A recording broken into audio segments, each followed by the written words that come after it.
Exam देवा आम स्त्री वर्षे 8 मास खंडे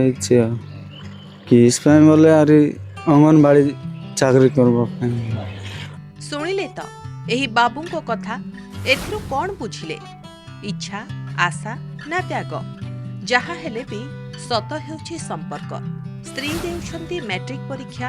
परीक्षा केन्द्र बाहरे कुनी छुआकु धरी अपेक्षारे अछंती स्वामी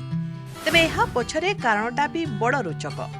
मैट्रिक पास कले स्त्री को अंगनबाड़ी रे चाकरी मिलिबो एही आशारे अछंती स्वामी तेबे एहा भी स्पष्ट जे स्त्री शिक्षा स्वावलंबी क्षमता और सम्मान भी चाहती स्वामी परिवार स्वच्छल हेबो सेमाने सुखरे रहिबे। एग्जाम देवा आम स्त्री वर्षे 8 मास खंडे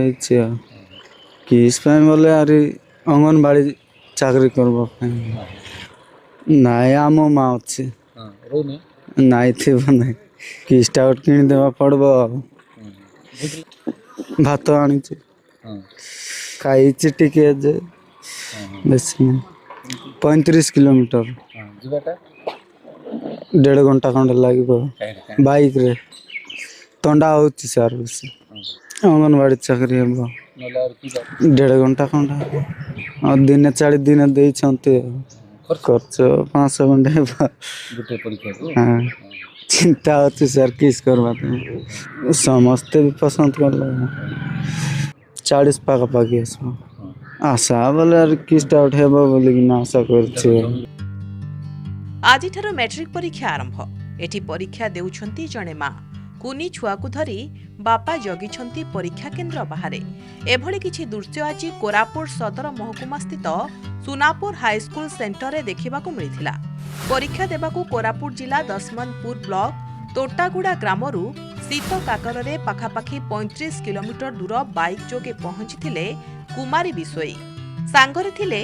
स्वामी त्रिनाथ मुदुली आ 18 मासर कुनी छुआटी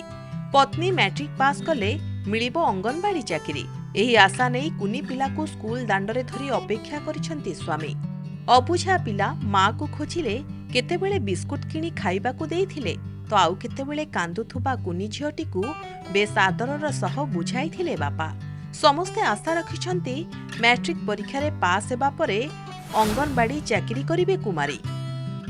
पास करबी बोली आशा अछि पास कले अंगनबाड़ी करबी घर लोग कहते अंगनबाड़ी करवा 22 रे पाठ चलली मैरेज कर मने पड़ुला सा गेल कली से खाइबा को देली कष्ट होची सर सकाळे 7टा रे बाहर सर राति रे का पड़ुली सर 8टा 10टा पड़ुली सोती एभली घटना सामना को आसिबा परे आमे समस्ते निश्चित भावे कहि परिबा जे समय बदलुछि